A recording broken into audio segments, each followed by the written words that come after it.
नमस्कार दोस्तों, मैं हूँ वीएन मिश्रा और आप देख रहे हैं इन्वेस्टमेंट प्लानिंग गुरु। दोस्तों, आज हम सबसे पहले बात करेंगे गोल्ड से क्योंकि गोल्ड का जो एक ज़बरदस्त न्यूज़ आया है वो है चाइना से। चाइना से दोस्तों जो न्यूज़ आया है कि चाइना एक मास लेवल पे, एक बहुत बड़े लेवल पे गोल्ड को ख़रीद रहा है। गोल्ड को ख़रीद करके अपना रिज़र्व बढ़ा रहा है। उसने ऑफ़िशियली जो डिक्लेरेशन दिया है कि उसने सिर्फ़ 2025 में सिर्फ़ उसने 25 टन सोना ख़रीदा है, लेकिन एक्चुअली कहानी कुछ और चल रहा है। चाइना ने जो एक्चुअली गोल्ड का बाय किया है, वो किया है 250 टन। तो दोस्तों आप गैप को देख सकते हो। वो अपने डिक्लेरेशन से सीधा-सीधा 10 गुना ज़्यादा गोल्ड के इम्पोर्ट को किया है।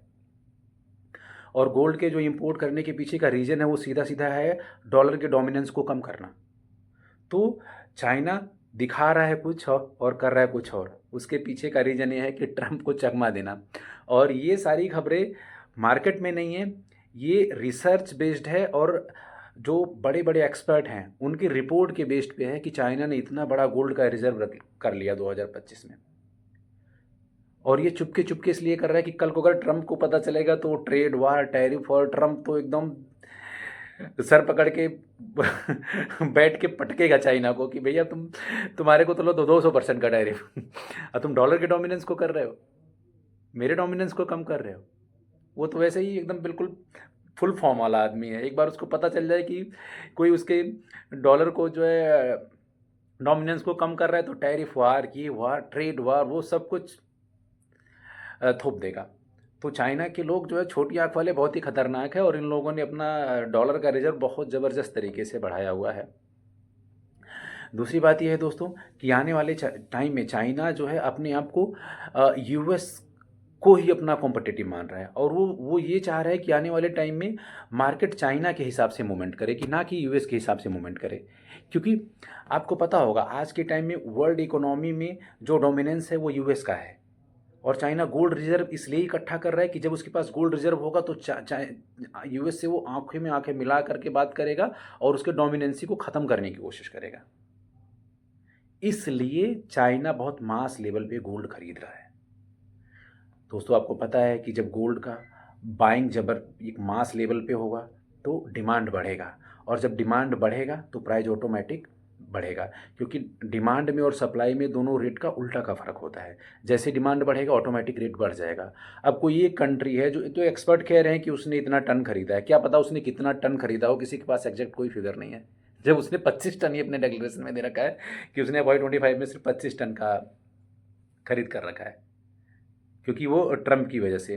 दूसरा है दोस्तों जो सबसे बड़ा न्यूज़ है, जापान की इकोनॉमी लास्ट 6 क्वार्टर में 2% का पहली बार डिक्लाइन हुआ है और ये भी जो है बता रहे हैं कि ये भी जो मेजर इसका इम्पैक्ट है वो टैरिफ का है।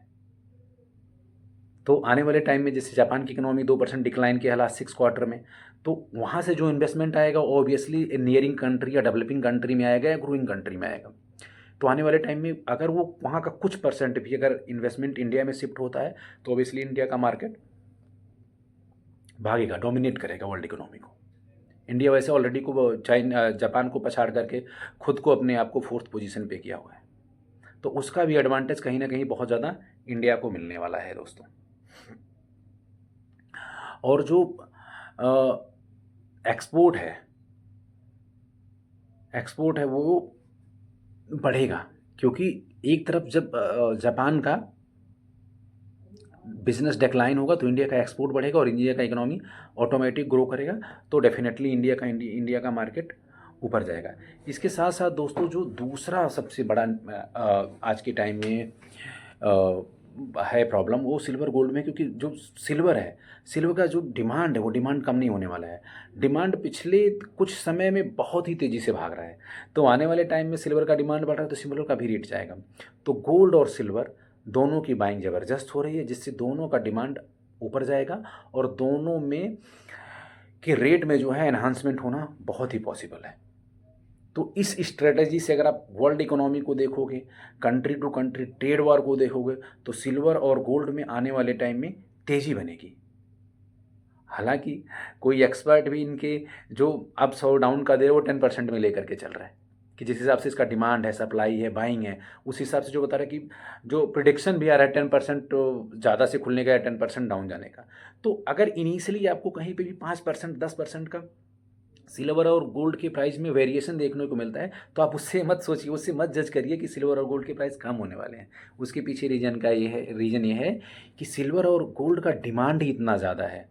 सिल्वर का खास करके इंडस्ट्रियल डिमांड इतना ज़्यादा है, चाहे वो आपका सोलर पैनल यूज हो, या फिर आपका ईवी व्हीकल्स में हो, या फिर एआई डेटा सेंटर में हो, या और भी बहुत सारे प्रोडक्ट ऐसे बन रहे हैं जिसमें सिल्वर का यूज कंपलसरी है। तो इंडस्ट्रियल डिमांड ही इतना ज़्यादा है कि उसको मीट करने के लिए सप्लाई है नहीं, क्योंकि आपको पता है कि माइनिंग सिल्वर का एक जगह से नहीं होता, कोई दूसरा मेटल का माइनिंग होता है, उसके साथ सिल्वर निकलता है, तो ऑटोमेटिक सिल्वर का सप्लाई नहीं बढ़ा सकते। तो ये जो चमक है सिल्वर और गोल्ड का, वो साइन ही करेगा आने वाले टाइम में। तो लॉन्ग टर्म में अगर आप प्रॉस्पेक्ट लेके चल रहे हो एटलीस्ट 3 से 5 साल या 2 से 5 साल, तो सिल्वर और गोल्ड आपके लिए बहुत ही अच्छा, बहुत ही ज़बरदस्त मेटल है as a investment prospect view से। दोस्तों इन सब जो सिल्वर गोल्ड में स्पेशली डीप एंड डाइव जानकारी देने का मेरा मतलब है आपको जानकारी देना, और कमेंट बॉक्स में आप लिख करके हमें बताएं कि हमारे वीडियो की